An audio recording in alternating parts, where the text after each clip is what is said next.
remember the day clearly.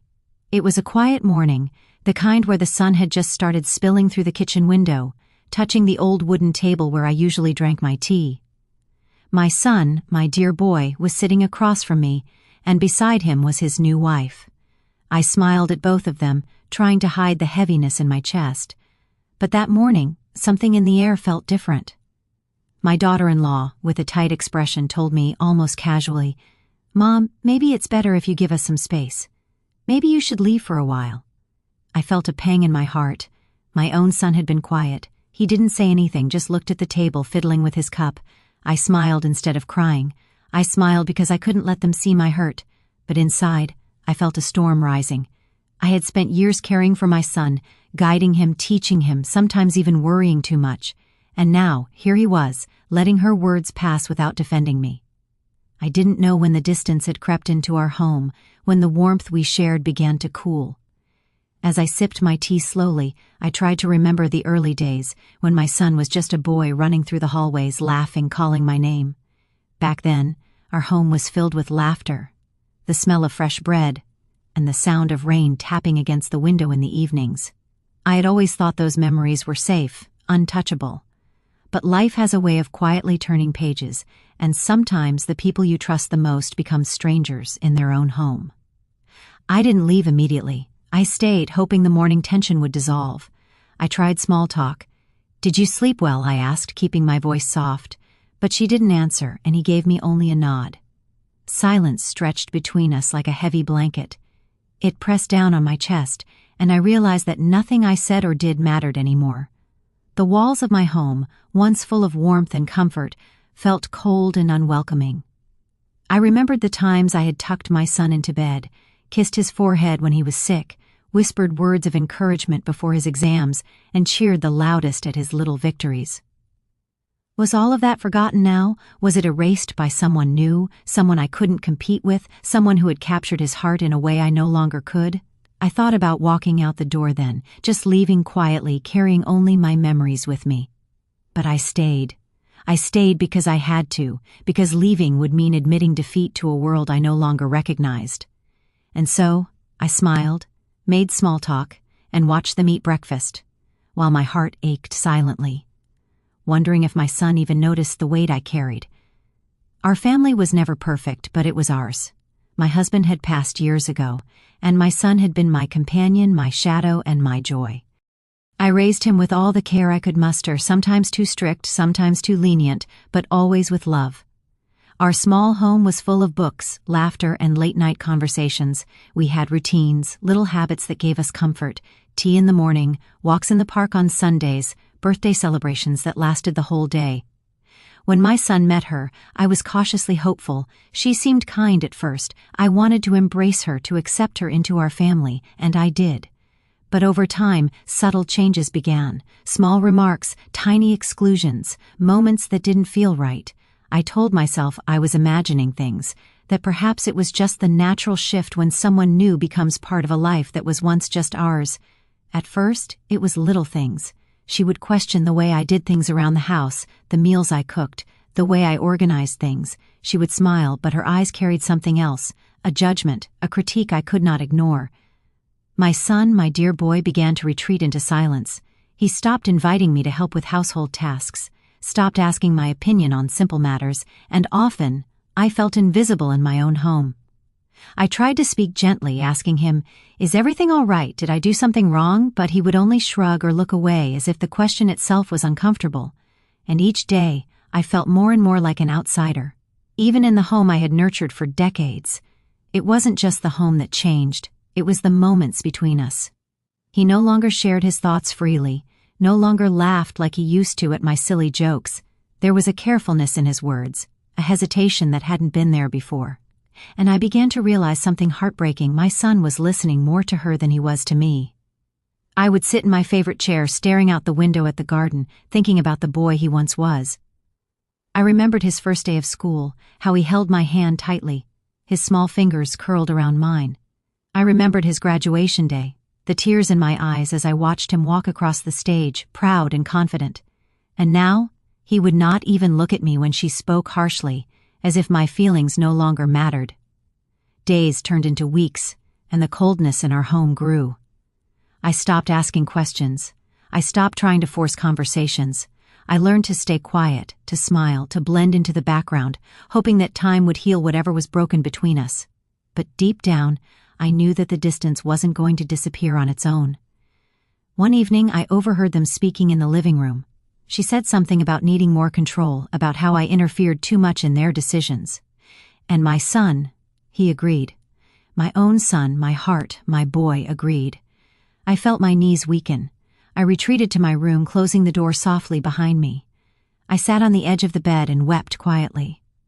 Not out of anger, not even fully out of sadness, but out of a deep, quiet realization that my place in his life was shifting, that the home we had built together was changing, and that I was slowly being pushed to the margins. After that morning, the air in the house felt heavier. I tried to keep things normal, but every glance between my son and his wife reminded me that something had shifted irreversibly. I began noticing small things that, before, I might have overlooked. For instance, he started consulting her before making decisions he once discussed with me. Even something as simple as what to cook for dinner became a debate I was not part of.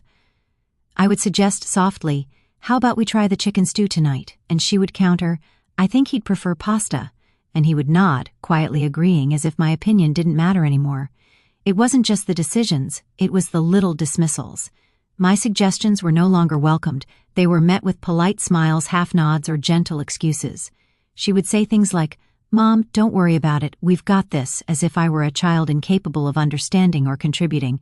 And my son, my boy, he would remain quiet. He didn't defend me. He didn't even glance at me. I started questioning myself. Am I too sensitive? Am I imagining things? I would catch myself rehearsing conversations in my mind, trying to find the right words, the right tone. But every time I tried to speak up, my heart would tighten, and I would retreat. The house, once my safe haven, now felt like a stage where I had no role. One evening, we were all sitting in the living room. I tried to ask about his day gently, keeping my tone light. "How was work today, dear?" I asked. She answered first, giving a long, detailed account of his tasks, and he simply nodded. I tried to add something, to mention a funny story he had told me earlier in the day, but she interrupted, smoothly, and guided the conversation elsewhere. I felt a stab of invisibility. I began noticing the subtle ways she steered him away from me. If I offered advice, she would correct me. If I suggested an outing, she would discourage it. And he, who once would have laughed at my silly remarks, or debated gently, now just remained quiet, nodding at her words as if they were gospel. Sometimes I caught him staring at her in a way that reminded me of how a husband looks at his wife, full of trust, admiration, and dependence. It made my chest ache, not out of jealousy, but because I realized my son was beginning to rely on her, more than on the person who had raised him. I tried to hold my sadness in check. I didn't want arguments, I didn't want anger. I tried to stay calm, to smile, to do small acts of love quietly. I would cook extra portions of his favorite meals, leave little notes on the table, try to make the house feel warm and welcoming. But each gesture seemed to dissolve into air, unnoticed, unappreciated. There were moments, though, when I saw glimpses of my son as he used to be. Once, I caught him smiling at a small joke I made. Another time, he lingered in the kitchen to help me with a drawer I was struggling to fix. Those moments were fleeting, like rays of sun through clouds, and they kept me holding on, hoping that somehow the bond we had could survive. But the tensions grew. Small disagreements began to appear, things I had never thought would matter. She wanted to rearrange the furniture, he agreed. I suggested leaving it as it was. He didn't defend me. She criticized how I prepared the meals, and he nodded, quietly. The silence between us became deafening, and the love I had always felt from him seemed to be replaced with politeness, hesitation, and avoidance. One night I tried to speak to him directly, quietly in his room. "Son, I feel like we're drifting apart. Is there something I've done wrong?" I asked. He looked at me, his eyes clouded with indecision, and said softly, "It's not you, Mom. Things are just different now." Those words hit me harder than any harsh comment could have.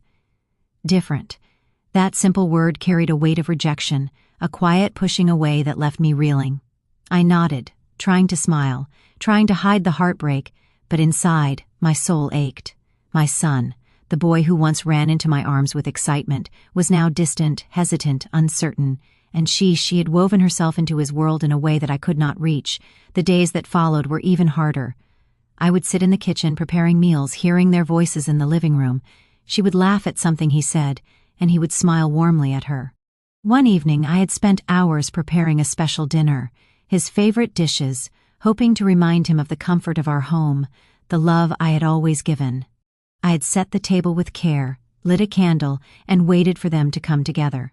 But when they entered, her face held an expression I didn't recognize, mild annoyance, almost impatience. She looked at the table and said lightly, "Oh, you didn't need to go through all this. We can just eat something simple." My son didn't protest. He simply shrugged, nodded, and followed her lead. I felt my chest tighten, all that effort, all that love poured into one evening, and it was invisible to them both. I smiled anyway, trying to hide the hurt, but the ache stayed with me long after the plates were cleared. The small daily slights began to accumulate. If I suggested a family outing, she would quietly remind him of her own plans. If I shared a memory from his childhood, she would interrupt gently, steering the story to her version or dismissing it with a polite laugh, and he would go along with it. My own son, who had once loved to recall every silly adventure and mischief, now seemed uncomfortable when I spoke. I tried to talk to him privately. "I feel like I'm being pushed out," I said softly one afternoon, sitting on the couch with my hands folded in my lap. "I just want to be a part of your life, still." He hesitated, looking down at the carpet. "Mom, you're not being pushed out. It's just, things are different now. She wants to be involved. I want to respect that." Respect that. The words burned in my chest. Respecting her meant disregarding me, ignoring the years we had shared, the bond we had built. I wanted to scream, to cry, to beg him to remember our love, our history. But I didn't. I simply nodded, trying to keep my voice steady, trying to appear calm. I began to notice the subtle ways they worked together, like a quiet partnership against me. If I tried to influence a decision, they would counter with small compromises, carefully negotiated so I would feel included, yet never really heard. I started to feel trapped in my own home, like a ghost who could watch but not touch, who could speak but would never be understood. And then came the first argument.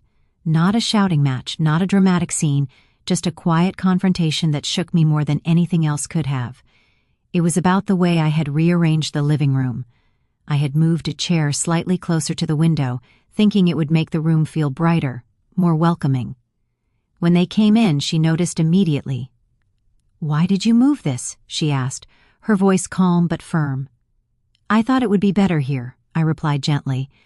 "We liked it the way it was," she said, smiling lightly. My son nodded, not at me, not at my suggestion, but at her words. And suddenly, I realized that he had already decided whose opinion mattered more. I tried to reason, "It's just a small change. It doesn't hurt anything." But she smiled, shaking her head. "It's about keeping things consistent. We've talked about this." And he agreed. My son agreed again. I felt a cold emptiness. I had raised him, nurtured him, taught him right from wrong, yet here he was, silently letting her overrule me. That night, I went to my room and sat on the edge of the bed, my hands clasped tightly.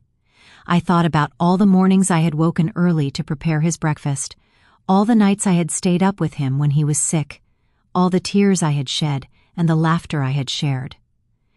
And I realized that none of it seemed to matter anymore, not to him, not to her. Days later, I tried another approach. I asked him to join me for a walk in the park, just the two of us, hoping to reconnect. He agreed initially, but she insisted on joining, claiming it was a nice family time. At the park, I tried to start a conversation about his life, his dreams, his worries.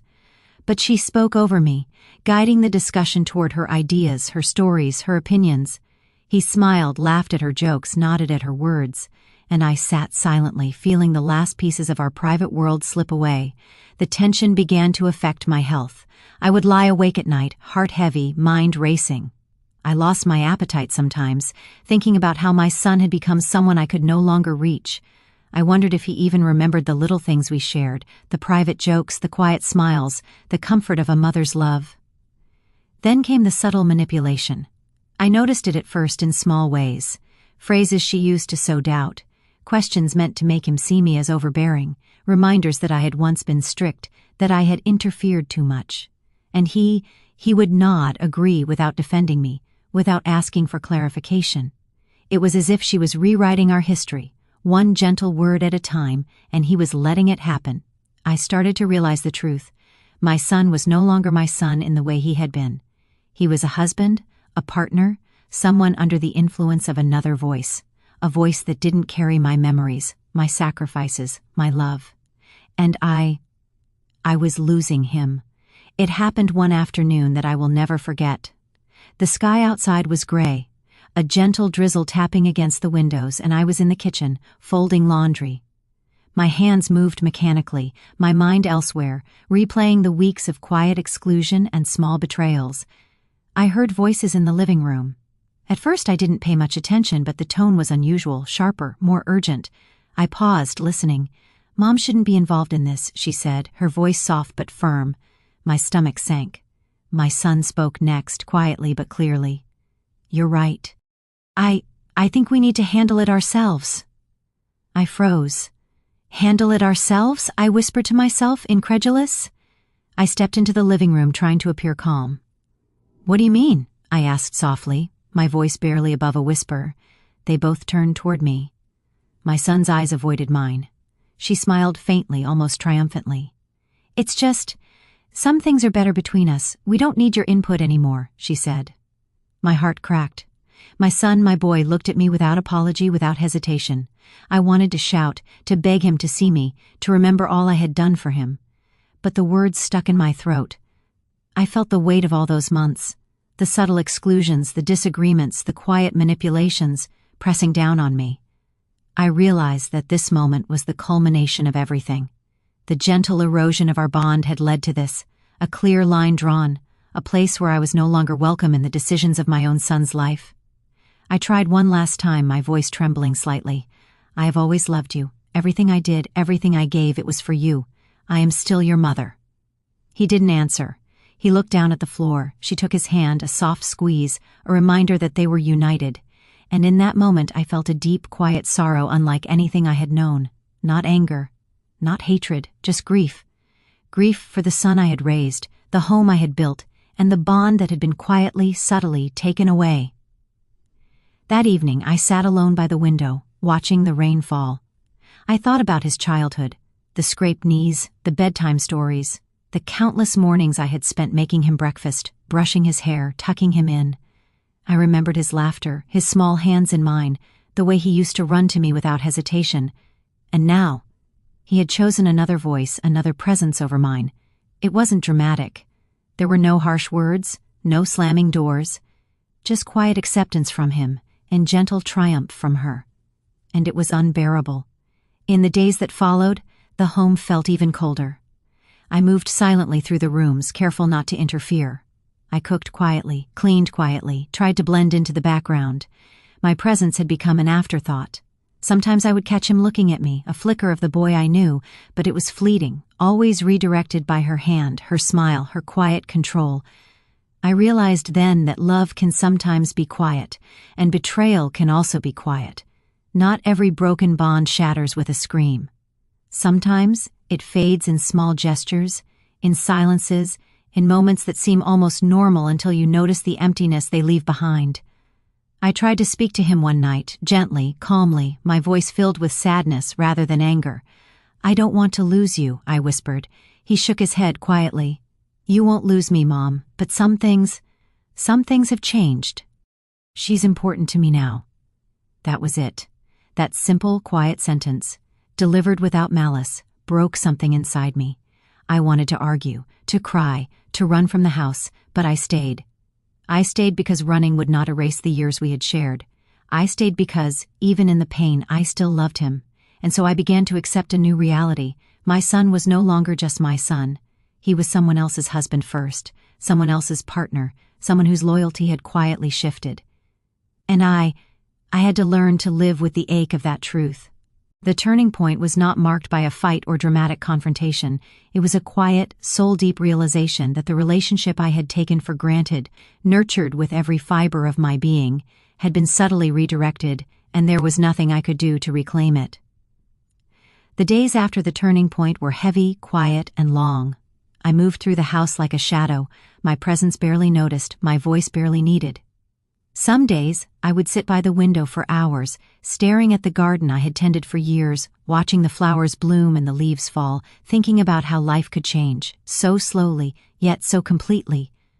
I thought a lot about my son, about the boy he had been, and the man he had become. I thought about how he had been my world, my companion, my heart, and how now he had a new life, a new bond, a new voice guiding him. I didn't blame him, not really.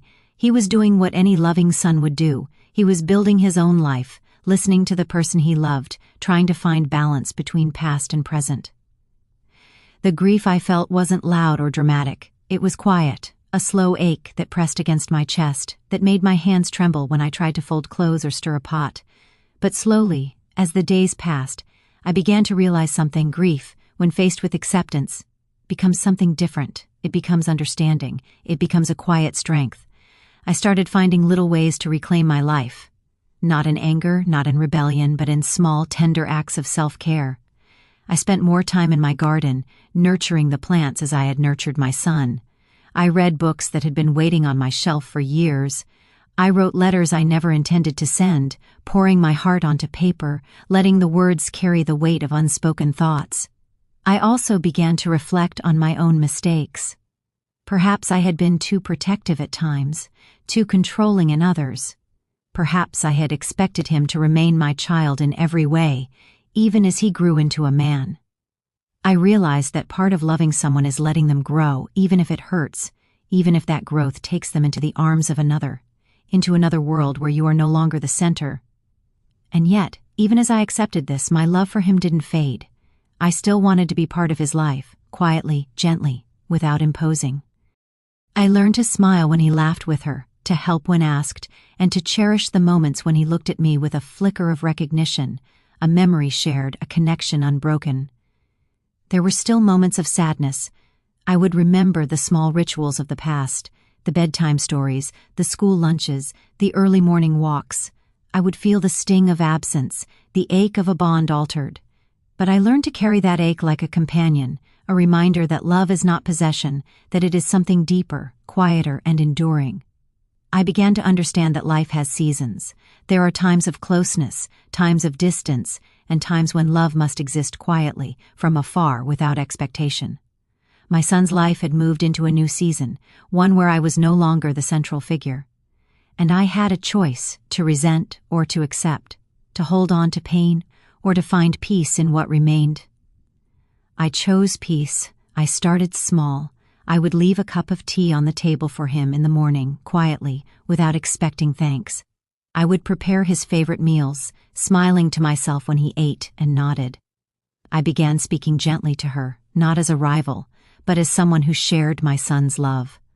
The moments were few, the gestures small, but they mattered. Slowly I noticed a change, not in him, not in her, but in myself. The heavy ache in my chest softened. I could sit by the window and watch the rain without feeling empty. I could walk through the rooms of my house and feel at home again. I could love my son without expecting him to return the love in the way I once knew, and in that acceptance I discovered something profound.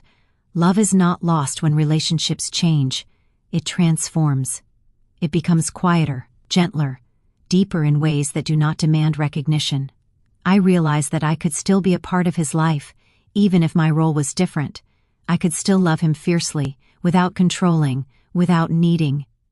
I began to speak to myself kindly, to remember the strength I had carried for years, the resilience that had seen me through grief, through loneliness, through heartbreak. I remembered that I had built a life, raised a son, and loved deeply. That was not diminished by anyone's actions. It remained, quietly, powerfully, within me. As weeks turned into months, I began to notice subtle changes, not in him, not in her, but in the space between us. The tension that had weighed on every conversation eased slightly. I realized that acceptance, more than anything else, was the first step toward peace. I stopped expecting him to act as he once did, and instead allowed him to be his own person, fully, with her by his side. That shift in perspective felt strange at first. There were moments I would catch myself thinking, he should remember, he should see. But then I would pause, take a deep breath, and remind myself that love sometimes means stepping back, quietly, I also started noticing the small ways my son still reached for me, even if indirectly. A text in the morning, "Good morning, Mom, hope you slept well," or a small gesture in the kitchen, leaving a glass of water beside my favorite chair. It wasn't the closeness we had shared in the past, but it was there, subtle, gentle, yet unmistakable. And slowly I began to rebuild a relationship with her. I told myself that she wasn't the enemy, she loved my son, and that was her role. I learned to see her as someone who shared my love for him, someone who could be part of his world without diminishing mine. It wasn't easy, and it didn't happen overnight, but I practiced patience. I smiled when she spoke, offered help when she asked, and learned to listen without judgment. There were quiet moments of tenderness that reminded me why I held on. One afternoon, my son sat beside me on the couch, just for a few minutes. We didn't talk much, just watched the rain tapping against the window. But I felt it, the familiar warmth of connection, the unspoken understanding that, despite everything, our bond remained. It was subtle, but it was real. I realized then that love does not vanish when circumstances change. It adapts, finds new ways to exist, and survives even in quiet spaces. I didn't need to reclaim the past, I only needed to cherish the present and hold on to hope for the future. I also began nurturing my own life in ways I had neglected. I joined a small book club at the community center, started taking walks in the mornings, and reconnected with friends I had lost touch with over the years. Each small act reminded me that my world did not exist solely through my son. I was still whole, still capable of joy, still deserving of care and attention. Even with these changes, there were moments of sadness. Birthdays, anniversaries, and quiet evenings reminded me of what had shifted. But now, instead of resentment, I carried a quiet gratitude. I had a son who loved me, a home filled with memories, and the strength to continue loving without expectation. One evening, I found myself in the kitchen, preparing dinner. She walked in, carrying a small basket of herbs from the garden. She smiled at me softly and said, "I thought you'd like to add these to the stew." I smiled back genuinely. It was a small gesture, but it meant something. It meant that even in our differences, there could be collaboration, respect, and peace. I began leaving small notes for my son, not demanding attention, not seeking praise, just gentle reminders of love. "Hope your day is going well," or "I baked your favorite bread today." Sometimes he responded, sometimes he didn't. But it no longer mattered. The act itself, the intention itself, was enough. Through all of this, I learned the quiet strength of letting go without losing oneself. I realized that being a mother does not mean controlling every aspect of a child's life. It means loving, even when the child makes choices that lead them away from you. It means patience, forgiveness, and the courage to accept change. And slowly I began to find joy again, not in the world as it had been, but in the world as it had become. I found peace in small moments, a shared smile, a quiet conversation, the smell of bread baking, the sound of rain on the window. Life continued, in all its imperfections, and I realized that love, true love, survives quietly, even when circumstances shift. I began to see that my son's happiness with her didn't erase my place in his life. It simply reshaped it, and that reshaping, as painful as it had been, taught me the greatest lesson of all. Love is not ownership. Love is presence, patience, and quiet understanding. The years that followed were quieter, but not empty. I learned to live in the spaces between, to cherish the moments I shared with my son without expecting them to be the same as before. Our relationship had changed, yes, but it had not disappeared. Love, I discovered, has many forms, and sometimes its quietest form is the strongest. I often sit by the window, a cup of tea in hand, watching the world outside. The seasons change, and so do people. I think of my son, how he has grown, how he has chosen his path, and how he carries both of us in his heart in his own way. I do not need to remind him of my love. It exists, quietly, in every memory, every lesson, every act of care I have ever given. Sometimes he smiles at me across the table, a look that is both familiar and new. It is a smile that says, "I see you, I remember you." And in those small gestures, I feel a warmth that fills the quiet ache I once carried.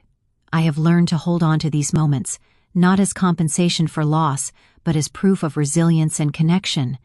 I have also learned to embrace my own life, to find joy outside the walls of expectation. Friends, hobbies, simple walks in the garden, they are my companions now, steady and reliable. And in nurturing my own happiness, I find that my love for my son grows deeper, purer, without the burden of needing him to act or feel a certain way. The house is still full of laughter, though it has shifted in tone. There are moments of tension, yes, small reminders of the past, but there are also moments of harmony, when all three of us share a space peacefully. I have learned that family is not always about closeness in every moment. Sometimes it is about presence, patience, and understanding. I often think back to the turning point, that quiet afternoon when everything changed. It was painful, yes, but it taught me something invaluable, that love is not measured by control or proximity, but by the depth of care we carry, even when unseen. That lesson has reshaped my heart. It has made me stronger, more compassionate, and more understanding of life's unpredictable ways. If I could whisper to anyone who might be listening to my story, I would say this: love does not vanish when relationships shift, it transforms, it survives. It teaches us patience, resilience, and the quiet courage to accept change. And in that acceptance we find peace, not just with others, but with ourselves. So, I continue my days with calm and hope. I smile softly at my son, I offer small gestures of care, and I cherish the love that still flows, quietly and deeply, between us. Life is not perfect. Bonds are not always as we wish, but love, true love, endures, it adapts, and it carries us through, even in the quietest, most unexpected ways. And as I sit by the window, the rain falling gently outside, I feel it, the enduring strength of a mother's heart, a heart that loves, forgives, and continues, no matter the changes life brings.